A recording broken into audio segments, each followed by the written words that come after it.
Welcome to the Homestretch podcast, where we interview amazing people, Olympians, world champions, and those who have just accomplished amazing things. And you are actually my second non-track person, but your story's so amazing, I just had to get you on here. So I know usually I've been going with the Olympic medalist theme, but I have to get you on here. Absolutely. Since I met you at the speakers convention, I've been wanting to tell your story. So before I go on too much, our guest, Anton Gunn, is joining us today. Welcome, Anton. Thank you for having me. Excited about being here with you. Thanks for joining us. So Anton, just a little bit about his background. Anton's from Portsmouth, Virginia, and he also is a Gamecock. So we have that connection, South Carolina Gamecock. Anton's the former head of the Office of External Affairs at the U.S. Department of Health and Human Services. In 2008, he was the first African-American to be elected to the South Carolina House of Representatives from District 79. He was a delegate to the 2008 Democratic National Convention in Denver, Colorado, and also the political director for Barack Obama's 2008 presidential primary campaign in South Carolina. Had a role in Obamacare. I mean, you were, what was this? Chief Diversity Officer at the Medical University of South Carolina. There's so many things. I can't even, just all over the place. That's just amazing. So I have to get into all these details, but Anton, how'd you get started? Let's go all the way to the beginning and talk about just your upbringing and where you're from. Yeah, that's the best place to start, because if you understand where I come from and the world and the lens in which I grew up in, will help you to understand why I do what I do. So first and foremost, as you mentioned, I'm from Portsmouth, Virginia. A lot of people don't know Portsmouth. I was born there. My father grew up in Portsmouth, Virginia. But Hampton Roads is where I call home. I call it Hampton Roads. I knew it as Tidewater growing up. So that's Norfolk, Portsmouth, Chesapeake, Virginia Beach. That's my hometown. And the long story short is that I am a fourth generation military brat. So when I say fourth generation military brat, 4 generations of men in my family put on a uniform to serve the United States of America. My great grandfather, Clarence Anton Gunn, served in both world wars. So at 20, he was drafted into World War I. At the age of 45, he was drafted into World War II. And some people say, how you get drafted at 45? Well, his birthday was the day before the draft cutoff, so he was eligible by 1 day. At the same time, my grandfather was in the Army with him. So my grandfather was in World War II. He played baseball for the United States Army during World War II, and also was later a Negro League baseball player. And then they raised 4 boys. My dad and all his brothers, they all put on a uniform to serve this country. My Uncle Clarence was a Korean War veteran as a Marine. My Uncle LG, Vietnam veteran. My dad was Vietnam and Desert Storm. And my dad's baby brother, my Uncle Lucky, was also in the Army. And he basically barely missed Vietnam. The war was over just as he was going in. So those are 3 generations. And the 4th generation is my generation. I didn't put on a military uniform. My brother Sharon is in my generation. He served in the Navy. And I know we're gonna get into talking about my brother a little later. But those 4 generations of men put on a uniform. The reason why I share that is because I want you to know that in my family, we serve first before we do anything else. We serve first. So some put on a military uniform to serve. I found my service in public life many years later. But service is where I start. The second context is my mom was a school teacher, an educator for 30 years, teaching other people's kids and preparing civic leaders. There's a mayor pro tem in a city right now who was in my mom's 5th grade class. So she really is big on education. And I learned a lot of my leadership from watching my mom interact as a public school educator and later as a principal. So that's my hometown. My family is an important part of who I am. The last thing that I'll tell you is that, I love hip hop music and culture. And as much as my family shaped my life, hip hop shaped my life. Classic, timeless hip hop. I was born in 1973. Hip hop started in 1973. So I kind of grew up with the music and the culture, and how I look at the world is through the lens of hip hop. So if I had to put myself in 2 buckets, it would say, I serve first and I'm hip hop second. So that's my context. It's interesting because when people think of, and I love, reclaiming the Black male image, because people think you're supposed to look a certain way and talk a certain way, and here you are, you're a member of the House of Representatives talking about hip hop, and I'm an Ivy League head coach out here with dreads, so it's like, hey man, something about that. Yes. I used to live in the 757. So Really? I know Portsmouth very well. When I first got into pro track, I trained out there with LaShawn Merritt. Okay. Yeah. So I know where you come from, and Portsmouth is, Yeah. Portsmouth can be a little bit rough. It is. I mean, like, look, man, I tell people my father grew up in a legendary neighborhood in Portsmouth called Cavalier Manor. Now, most people don't know it, but if you've ever heard of a book called It Makes Me Want to Holler, written by Nathan McCall, it's like a legendary Black rites of passage book that was written in 1994 by Nathan McCall. Well, in the first chapter of that book, Nathan McCall talks about the neighborhood that he grew up in. He starts naming all of these people who were like the big gangsters and thugs in the neighborhood when he grew up. Well, my father and all his friends are the people that Nathan are talking about at the beginning of his book. And so that's the world that, that I knew, that I saw. Now, I didn't, I'm gonna just keep it clean and say that I flirted on the skirts of some of that stuff. But at the same time, my mom had a strong pull to say, listen, I'm raising students and leaders. And so it was a balance between, the light side of my life and the dark side of my life. And I got exposed to a lot of things early, made some initial steps down a wrong path, but then was able to course correct before my high school years. And it kind of gave me the pathway to do a lot of the things that I'm doing now. Well, I know it was enough neighborhood because it had manor in the name. And for people who don't know, any place when it has a second name is going to be hood. So be careful if you're walking into a place that is named something Heights, Manor, Gardens. Yes. You might be in the wrong place. Big facts. Or in Virginia, the second word, most of them was park. So you had Tidewater Park, Oakleaf Park, you had Grandy Park. Anything that had a park attached to it, it wasn't a run in the park. It wasn't a walk in the park, and it wasn't nice. They're trying to make it sound nice. Gardens, manor. No, it's not nice. Yeah. No, not at all. No, but see, the thing is, and I grew up in a similar situation growing up on St. Croix. St. Croix can be very tough, but my grandmother was an educator, very strict. My grandfather was a triple nickel. He was an airborne, so he had been in the military. And so I think I just learned a lot of values from them, which kept me out the street, where some of my friends ended up in the streets. Yeah. And so it sounds like the same thing with you, with your with the education piece, and also just that service mentality. That's not something that's common in our areas of poor socioeconomic, lower socioeconomic status. That service mindset isn't usually there because it's usually more survival instinct. Do what I have to do. It becomes a little more selfish, I think. So to really still have that pride and be willing to serve the country, and then that is really a piece of your moral compass and everything, your principles, your philosophies that really probably help to keep you out the streets, along with folks being on top of you, for sure. And you've continued that service mentality in how you've proceeded with your career and what you've decided to do in helping communities and people. So no, that's amazing. Thank you, man. Thank you. So we go from let's go. So coming up in Portsmouth, you played football in high school. Yeah. I played a lot of sports, man. I actually was a track and field guy you ran for track? a minute. Okay, so I take back what I said at the beginning. We actually have a track person here. You ran track, so so I threw the disc, a shot, and I ran the 200. I wasn't at all great at any of those, and it was a means. Let me tell you why I quit track.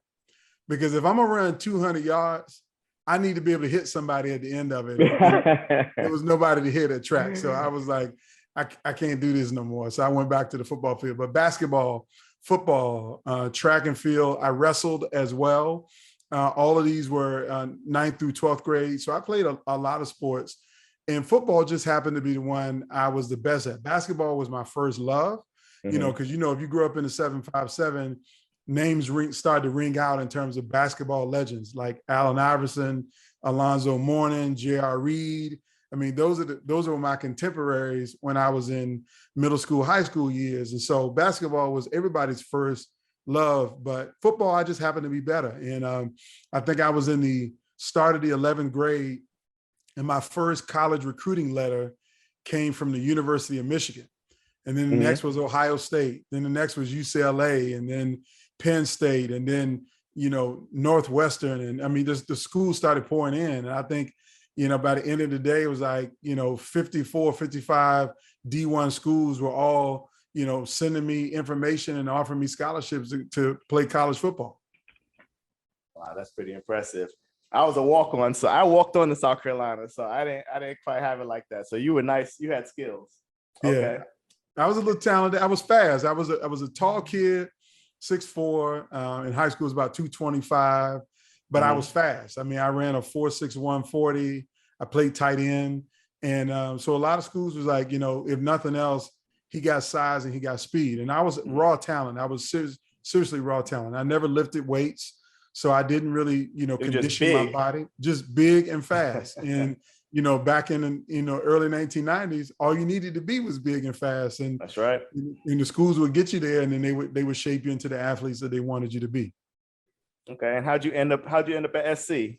So, you know what, man, this is a story that I don't get to tell a whole lot. I'm going to tell it to you because it literally is a shock to people when I tell it. So 1990, I was being recruited by everybody, and I was an arrogant 17-year-old. And when I mean arrogant, like I remember coming home from school one day, and when I got off the school bus and walked to my house, there were 3 D1 coaches' cars sitting in front of my house, all waiting to come and talk to me.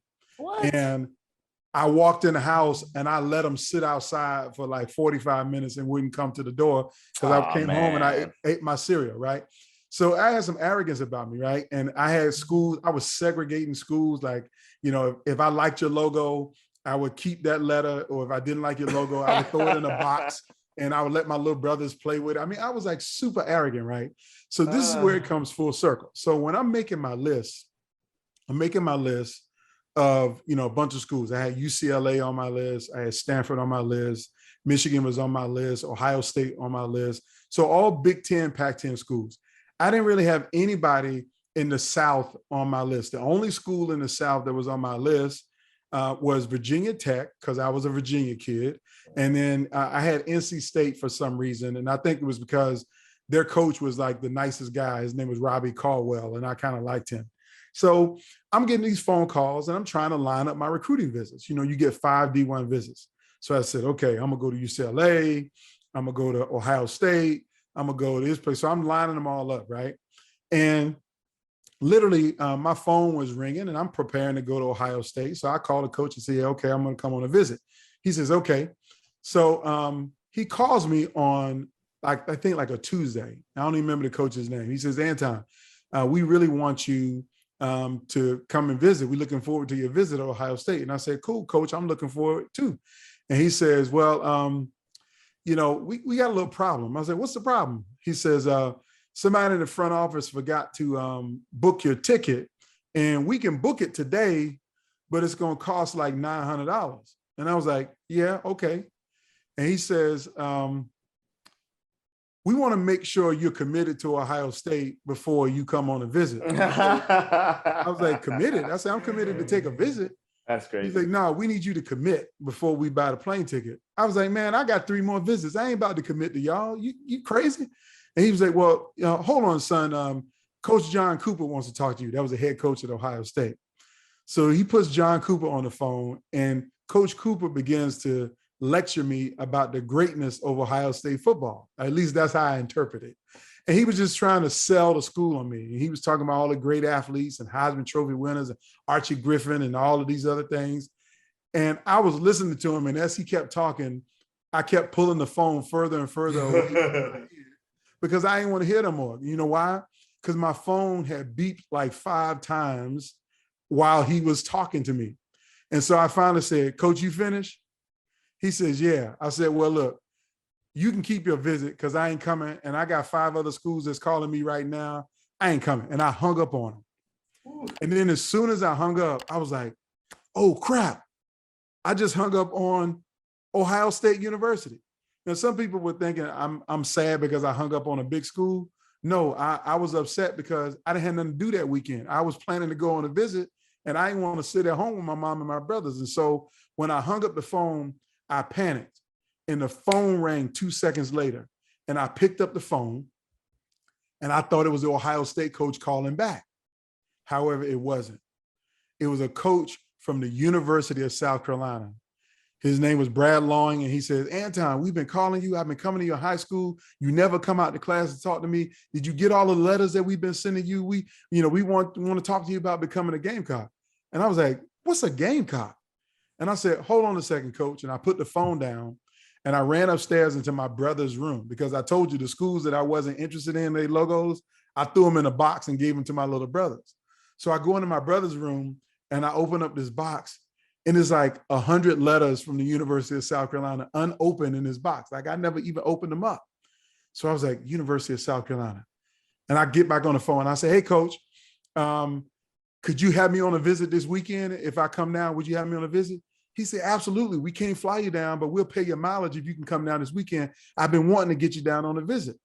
And I yelled upstairs to my mom. I said, Mom, what you doing this weekend? She says, nothing. I said, you want to ride with me to South Carolina? She said, for what? I said, because I'm going to take a visit to the University of South Carolina. And her response was, why? And I said, because they want me to come on a visit. And she says, okay. And so I come down in January of 1991, a cold, rainy weekend in 1991. And I have one of the best official visits of my life. And after that, South Carolina raised itself from not being on my radar screen at all to the top 2 schools that I ultimately made a decision between. And that was NC State and South Carolina. One of the reasons why I narrowed it to those 2 schools, as I told you, my father was in the military and he got called away to Desert Storm in 1991. And I made a decision that I wasn't going to go all the way to California when my dad was on the other side of the world and my younger brothers, 3 of them, wouldn't have a male role model in the house or around the house. And so I wanted to go to a school that was far enough that I can be on my own, but close enough that if I needed to get back home to be a big brother or a father figure to my younger brothers, I could get home in about a 5 or 6 hour drive. And so when I did a map circumference, the University of South Carolina was exactly 6 hours from my parents' driveway. And that's how I made the decision to come to the University of South Carolina. Wow. Wow. Wonder if there's a lot of coincidences or just everything just works out like it's supposed to, man. Yeah, it did. And I will tell you, man, I had a terrible football experience as a student athlete. We can talk about that if you want, but it's the best decision that I made. I'm loyal to the Gamecocks. You know, I sit on the Association of Letterman's board of directors right now. I'm a donor to the university. I got 2 degrees from there. My wife has a degree from there. So I really am supportive of the university. And that was despite not having a great college football experience. It was actually pretty terrible the 4 years I was there. And I thought about quitting 2 or 3 times because of how I was being treated. But nonetheless, you know, it all worked together for the good and it's helped me a lot in my life.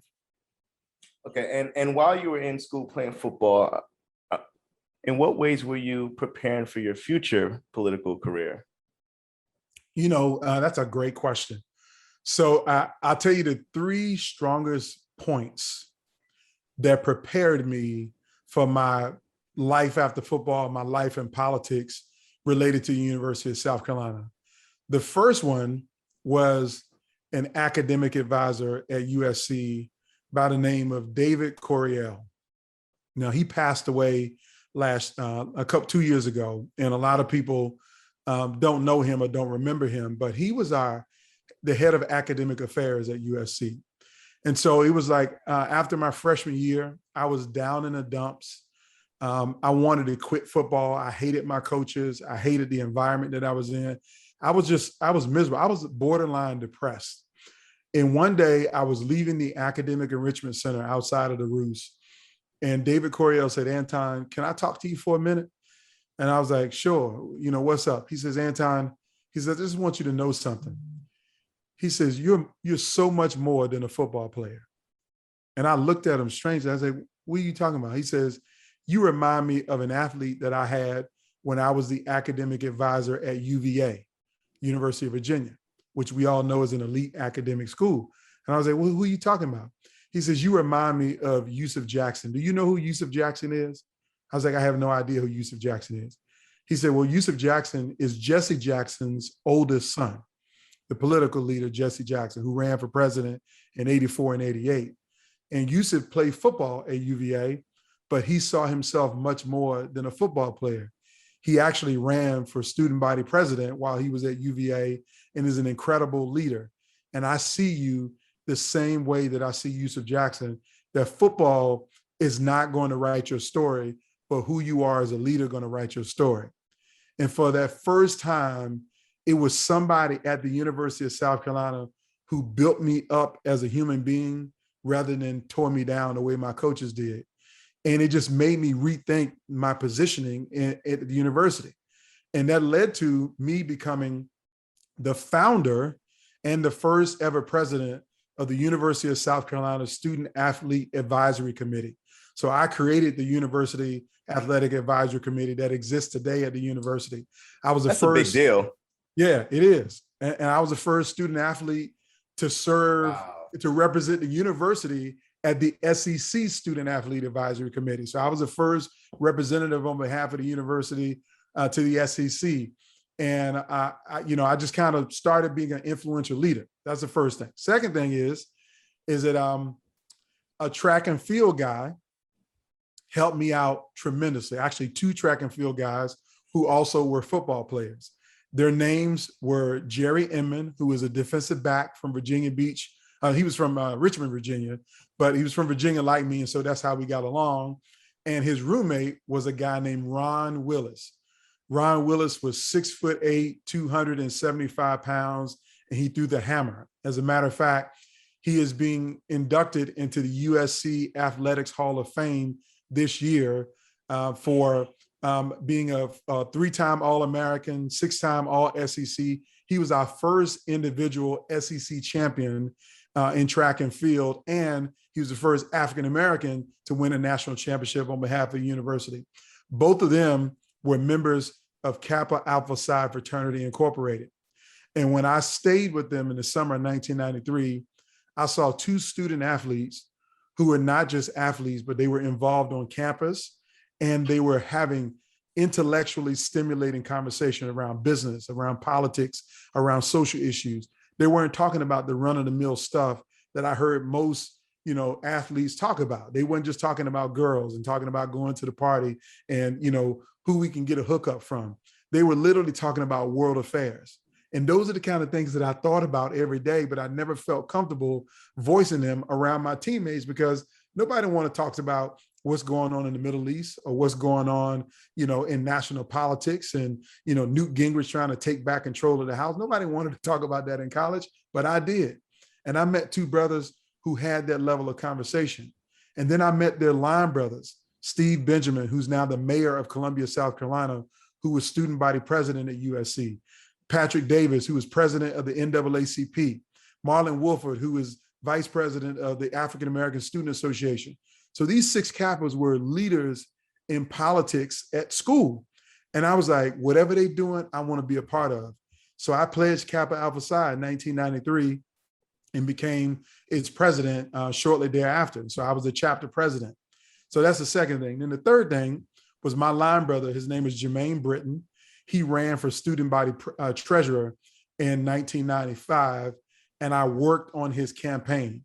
And so those three things, David Coryell invested in me meeting Ron Willis and Jerry Inman, who introduced me to Kappa Alpha Psi, and then me being a part of a fraternity who saw themselves as leaders. As a matter of fact, Kappa Alpha Psi had the first African-American student body president at USC in 1970, not in 1990, but in 1970, we had a Black student body president at the University of South Carolina. All of those things inspired me to show me that I can be a leader and that I can have an impact beyond whatever people subscribe to me in my life. And so those are the things that prepared me at the university, plus getting a degree in history.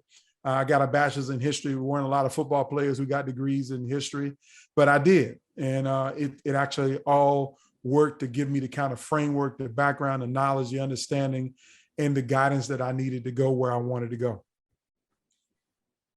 It sounds like when you realize your identity outside of just being a football player, that's when things started to pick up. It's an observation I've noticed, even within my profession of track and field. Yeah. I see a lot of folks who they identify themselves as their job. Yes. So I am a track coach. Personally, I am a track and field coach, but I actually don't think of myself in just that context, because if I did, on the years that we get first place, I'll be at a high. Yes. At the years we get fifth place, I will think of myself in the worst possible way. And I've seen people do this. And I was like, wow, you have to understand, this is just a piece of who you are, and you're a lot more than that. Yes. And a lot of times, I don't want to say we don't have the opportunity to know, but circumstances don't give us the time to see that. So, if you're coming up in a place where track is how I'm leaving here, football is how I'm going to college, it's how I'm getting out of here, it's how I'm gonna make my money. That's who you are, and that's as far as you know. And that kind of singular mindset is what got you to a certain point. But then it was like, man, I really have to learn more about myself. I like the fact that you mentioned, I forgot the professor's name. Can you mention it again? David Coryell. He was Coryell. Yes, academic advisor. I'm glad that you mentioned him, because like I said, there's always somebody. I haven't interviewed or spoken to one person yet who's accomplished anything, who's done it completely alone. There's always somebody who believes in them and supports them. And he saw something in you before you even saw it. He's like, hey, you're not just a football player. Yeah. And look, and that was like a domino effect. So you networked, you met some folks who introduced you to some new things, and he was like, wow, I can get involved in this. And then you're the president shortly thereafter, like, yeah. So, and that's typically that's how things happen. Sometimes you find a place and you're like, this is my hole right here, bam, and hit it. And it just went from there. So now your football is kind of like, did you leave the team at that point, or was it just no? Kinda... So the thing was, man, I didn't leave the team. I stayed on the team, but I became a student first. You know how they talk about student athlete, but you used to have to fight for the student part of that equation. It was always about the sport. I became a student first. And so I took the classes that I wanted. I took the majors. I went to summer school every summer so I can get more credits. And I actually got my degree in 3.5 years. I was the first football player to get a degree in 3.5 years from the university. And I didn't play my last season. So I played my last football game in January 95. We played in the CarQuest Bowl. I played my last football game as an alumni. I got my degree in December of 1994.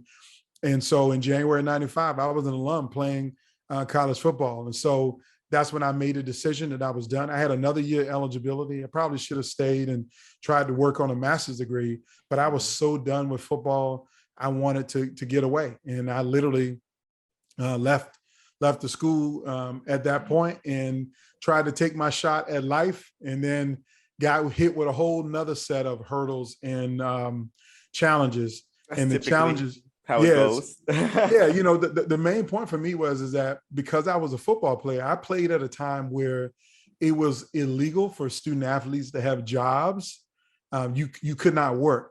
And so when I got my degree, all I had was a piece of paper, which means I had no internships. I had no real work experience. I mean, the only thing that I had on my resume was that I was a founder of the Student Athlete Advisory Committee, and I was the president of my fraternity. That was like the extent of my experiences on my resume.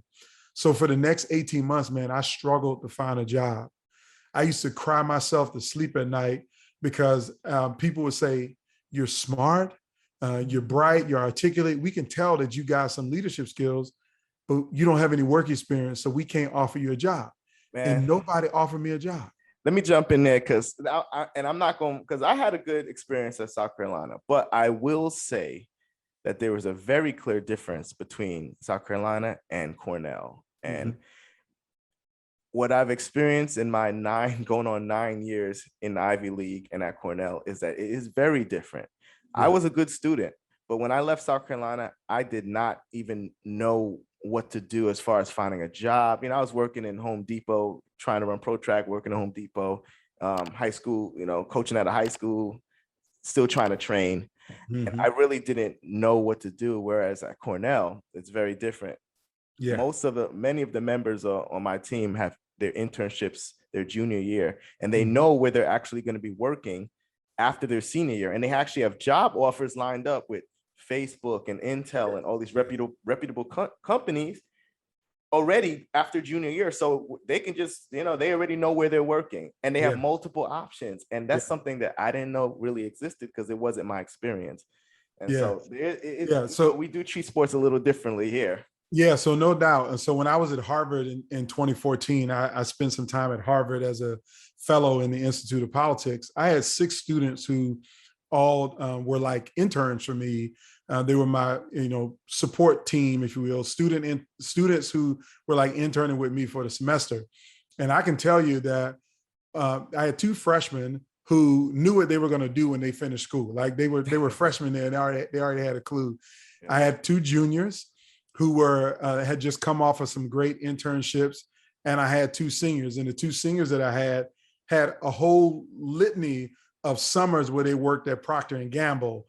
They worked at Facebook. They worked at Adobe out in California. They had come back and were just, finishing up school. And one of them was interested in politics and public service. And she told me in her junior year, she played soccer for Harvard as well. And she told me that when she finishes school, she's going to work for Hillary Clinton, who's going to run for president. And I was like, how do you know that already? And literally she graduated, and like 3 months later, she was on Hillary Clinton's New Hampshire primary campaign in 2016 and was leading all of her work and her field organizing up there. And so it was incredible to see that kind of exposure and experience that the student athletes and students can get. Yeah. But yes, you didn't have it and I didn't have it. No, we went to South Carolina. So we didn't leave with that. So we had to get it out the dirt, get out the mud. So I was working at Home Depot, and you left college and you started working, I know, as a community organizer. So how was that transition? Because, tell me about that. Yeah, so very, very, very good question. So after those 18 months of struggling to find a job, I was, I just needed a paycheck, man. I was working at a temp agency. I was telemarketing. I was doing anything. Hold on, before you go, hold on. Because you said temp agency, man. People got to understand what this is. Because I worked at a temp agency too. And it was like one of those where, 4 a.m, I'm at a place getting picked up in a van to get dropped off at a warehouse where I'm lugging, boxes in 100-degree for 10 hours for less than minimum wage. Yes. Right. Like real. I went my first job through the temp agency. There was a store that was going out of business, and they needed help taking down the shelves out of the store. They had sold everything out of the store, but we had to take the shelves out of the wall. We had to deconstruct the whole building so it could be an empty open space so they could try to sell it. And that was my first job. And I literally made $138 that week. That was what I made the whole week. Backbreaking labor. Yes. Yeah. So what happened is how I got away from that is that one of my fraternity brothers, another person who is also incredibly influential in my leadership development journey, his name was Myron Terry. He's from Beaufort, South Carolina, went to University of South Carolina, was our fraternity advisor. He called me and says, fax me your resume. Now, this is pre-email days, y'all. So he says, fax me your resume. I faxed it to him. And I was like, what's up? He says, well, I got a friend who has a nonprofit and she's looking to hire somebody sharp, and I think it should be you. And I was like, well, why should it be me? He said, because this organization is the type of organization that you would love, because they focus on injustice and trying to make things right for people who have been discriminated against or feel injustice. And I was like, well, what do I need to do? He was like, just send me your resume. So I sent it to him, and I get a phone call from a woman named Lenora Bush Reese. Now, in my book, my second book, it's called The Presidential Principles. I talk a lot about Lenora Bush Reese because she was the most impactful leader in my entire journey. Because she called me and offered me an interview. She didn't promise me a job. I didn't have anything on my resume to qualify me for the job. But I told her I'm willing to do whatever it takes to get the job. And so she hired me with no experience, no background in community organizing, as a community organizer to focus on healthcare issues for a nonprofit called South Carolina Fair Share. They were a grassroots multi-issue community organizing and advocacy organization. They were fighting the power for the grassroots people of South Carolina. And I was blessed to work for her for 13 incredible months, and where she taught me how to look at the world from a lens of right and wrong, just and unjust, fairness and unfairness, and taught me that my mission is to work every day to make things more fair, even though I didn't create the system of unfairness. Wow. That was quite the opportunity. I feel like, I don't want to say, because a lot of people will be like, man, like you got that lucky shot, but I don't believe in that. I believe that you put yourself in a situation, and the opportunity was there and you took advantage of it. And I think that when you keep your eyes open, you see these opportunities. I see people miss these opportunities and they don't realize there was an opportunity. So I'm not going to say luck was involved in any way. You put yourself there, but those people were there to help and you took advantage of that. And they gave you a chance, and you proved yourself when you had that chance. That's the other thing. You have to show results. Yeah, I will also tell you that I agree with you completely. And the main point that I always like to articulate to young people now is figure out what you're passionate about. That's the first thing. And if you become, let me define passion. What's a subject, a issue, or a thing that you could talk about for 12 hours and never get tired of talking about? That's a passion. Like if you just enjoy engaging on a particular subject. And for me, that was always issues like politics or public service or government or, social issues. I was very passionate about those things. And that all came from hip hop. I mean, the hip hop I grew up on taught me about, politics and social justice. I'm a Public Enemy. I was going to ask you who you listen to. Public Enemy. Yeah. Okay. Yeah. Those are my, Chuck D from Public Enemy wrote the foreword to my first book. I mean, that's just, their words gave me life. Right. So you could see my passion pouring out of my pores every time you talk to me. And so Myron knew that about me, that he knew what I was passionate about. And he saw Lenora and what their organization was passionate about. And all he did was put us together. And then that's how synergy gets created. So I really do believe you manifest your own destiny by what you show to the world, and what you put out into the universe eventually is going to come back to you. And for me, it was my passion around justice, around social issues that put it out. And I just happened to get an opportunity to show her that I could be good at what I'm passionate about. Because you can be passionate about something, but not be good at it. But if you can show people that you're good at what you're passionate about, and you work hard enough to not just stay good, but to become great at it, that's how dreams get made. Because there's plenty of people who are passionate about track, but some of them ain't no good at it. Yes. But if you can get good enough at it that you can actually create opportunities for yourself in multiple dimensions. So, well said. Would you say that passion correlates with your purpose?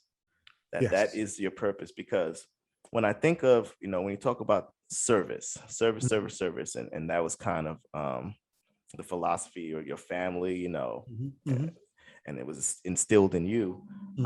Service is about obviously helping others and doing things for others. And I think that, a lot of times in life, when you find your purpose, it often revolves around doing for others. And people often are more fulfilled when they find their purpose. Yes. So I'm wondering if that passion and purpose are pretty much, So I would say that there's a 100% alignment in what you say. I believe the intersection of your purpose is what you're passionate about and what you're good at. Because what you're good at. Yeah. Because you got to be useful. I mean, again, my context is being useful. You can serve people, and there are ways that you can serve people well or not well. I think what attracted President Obama to my abilities and my passions was that I had a knack and a skill set of being able to articulate complex public policy issues in a way that anybody could understand it. Like I could have a conversation around Obamacare with some neurosurgeons, or I could have it with homeless people in the the barbershop. Yeah, in the barbershop. Yeah, it didn't matter, bro. I could translate into both lanes, and that was a skill set that I had. And because I had that skill set and I got really good, I worked hard at getting good to articulate that, then it put me in a position that I could serve both the brothers in the barbershop and I could serve the physicians at, Harvard Medical School. It didn't matter. I could serve them both. And so therefore, when you find a way to align your passion and what you're good at, that becomes the nexus of your purpose point and how you can be useful in this world. Wow. Yes. Wonderful. And I like how you went straight to, connecting with Obama. I didn't want to get there. I didn't want to fast forward because I definitely want to ask you all about your work on Obamacare and everything there. So you go from the community organizing, and now the next direction is where? Where's the next stop? Yeah. So the next stop was I was an organizer for about 10 years. This was really 1996 to 2006. And one of the things that kind of drove me to politics was a tragedy in my life. And the tragedy is that I'm the oldest of four boys. My second born brother is Sharon. And then my baby brothers are twins. They're Jason and Jamal. So I grew up as the oldest of four boys.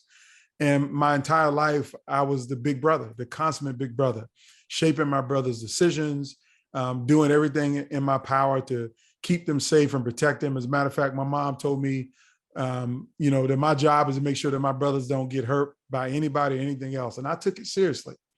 And in the year 2000, my younger brother, Sharon, joined the United States Navy like my father. He was in the fourth generation of men in my family to serve in the military.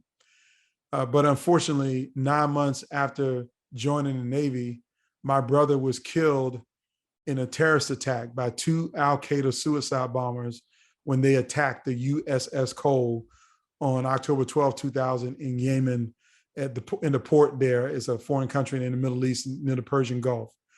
And losing my younger brother of 5 years in a terrorist attack devastated me. And it made me question everything about what I was doing, because I was doing community organizing work and I was having an impact. But I was like, what good is it for me to do all of this service work and I can't even save or help the people closest to me? I couldn't do anything to save my brother. And I was literally having a challenge around why should I even care about poverty issues in South Carolina? Why should I care about helping poor people? Did you have a sense of powerlessness? Like you felt like, man, I couldn't even do anything about it.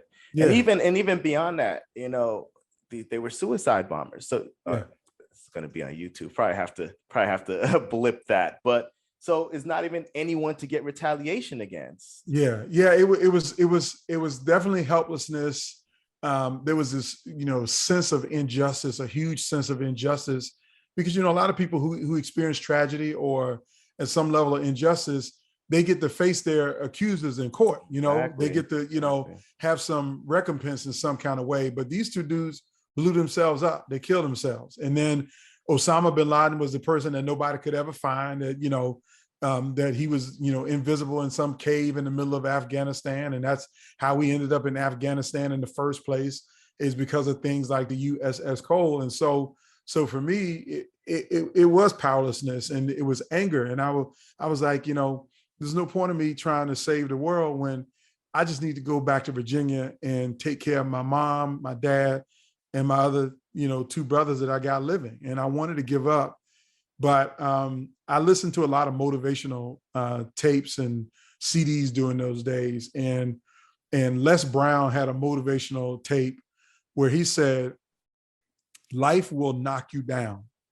And if you get knocked down, try to fall on your back, because if you can look up, then you can get up.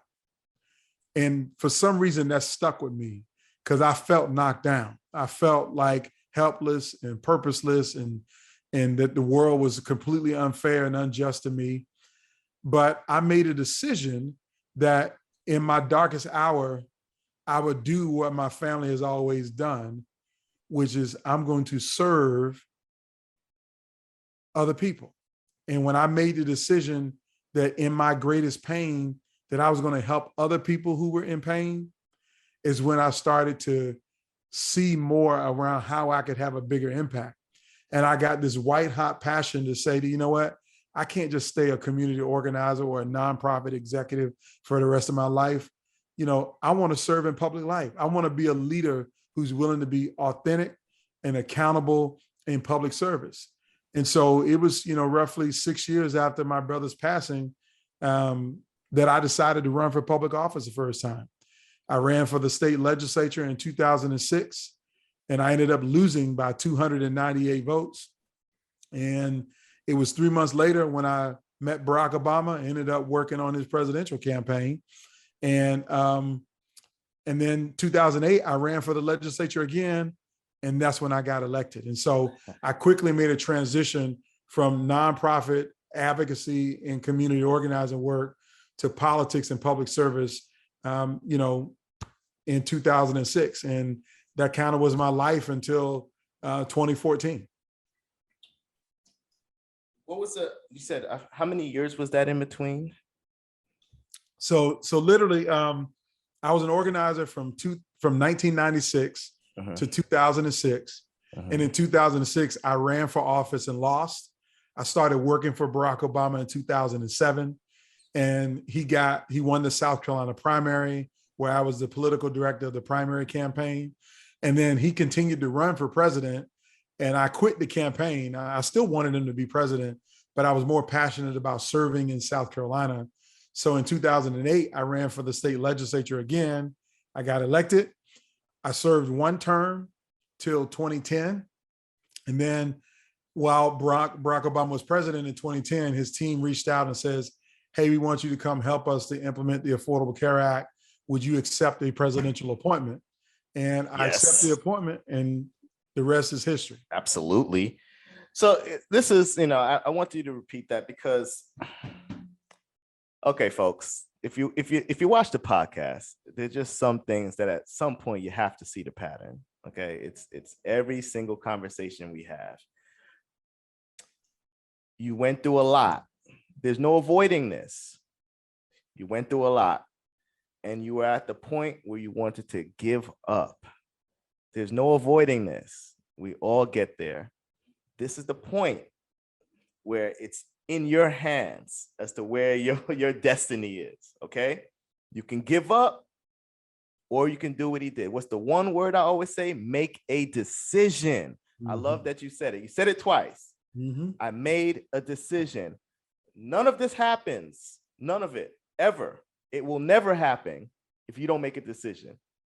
This is just what it is. It doesn't matter how hard it gets. It's up to you. You're the only one who can do anything about it, and you have to make a choice to do something about it. Once you make that decision, then the path ahead of you will open up. You'll see the steps that you need to make, the choice that you need to make, what you need to do to get out of the situation that you're currently in.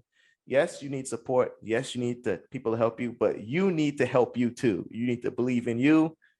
But I just had to, it's like, I keep hearing the same story coming out of everybody else's mouth. Like everyone who's been successful is saying, I got to this low point.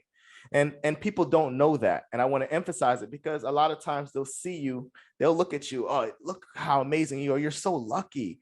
Oh man, you're lucky that Obama picked you. You're lucky. And people say that. And I talk to people who have accomplished things and people say that about them. You're lucky, whatever it is. And it's like, no. I'm just not showing you the Instagram pictures. I'm not just showing you videos of when I'm at my lowest, when I'm dealing with the hard stuff. You don't see it, but it's there. So yeah, I will tell you, man, a lot of people, you know, we live in a world where Instagram is the edited version of our lives. I mean, that's what everybody sees is the edited version of the life. But it's the unedited footage or the stuff that we leave on the cutting room floor is what makes us who we are. I mean, like I'm real clear that, you know, adversity is not what you go through, it's what you grow through. And I've grown through a whole lot. And I got more failures than I can count. I mean, like I say this all the time. I don't lose. I win and I learn. I don't fail. You either win or you learn. And that's the context of where it is. And I can tell you that I have spent more time learning than I have winning. And again, I didn't lose. I spent more time learning than I have been winning. And the main point is, when you go and take chances, you will learn a whole lot. And that's what actually prepares you for success, is the failures and the challenges that you go through every day. And I've had more than my fair share of them, and I have them every day. And so the point is, we just got to make a decision to keep getting up and to keep taking action. Absolutely. And I know to give a hard stop because you're a busy man, but just really quickly, sponsored or co-sponsored 204 pieces of legislation, even coming up, named by Peter Dreyer as one of the 50 young progressive activists who are changing America. I mean, this is just amazing stuff. Did you ever think coming up in Portsmouth that you would end up being a politician, working with President Obama in the state legislature, just all these different things? No, not at all, man. Coming from where I come from, man, I grew up in a neighborhood in Norfolk called Ingleside, on Scott Street. And there's no way, shape, or form that I would imagine that some 40 years later, that not only would I have worked for a president, but I've met 5 presidents and I've been connected to their administration, and that I've traveled the world. I've been to Israel and South Africa, and I've been to Europe, all as a keynote speaker, speaking at conferences, on stages in front of 18,000 people. There's no way I could have imagined this life, but I'm grateful for the opportunities. It's been remarkable, and it's something that I don't take it all lightly, and I know that I'm not done yet. And that's why I spent the better part of the last 7 years helping leaders and organizations build diverse, high-performing teams in a world-class culture, because I'm teaching people to be the leaders like the ones that invested in me, like David Coryell, like Myron Terry, like Lenore Reese. If you lead like that for your team, you will have a monumental impact that will outlive your life. And that's my whole focus now, is to focus on my legacy. Wonderful.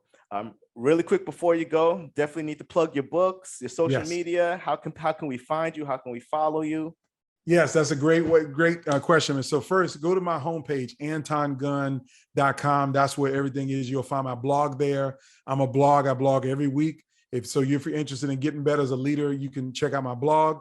I'm on the following social platforms: LinkedIn, Instagram, Twitter, and Facebook at Anton J. Gunn. So put the J in the middle, Anton J. Gunn. You can find me on all those platforms.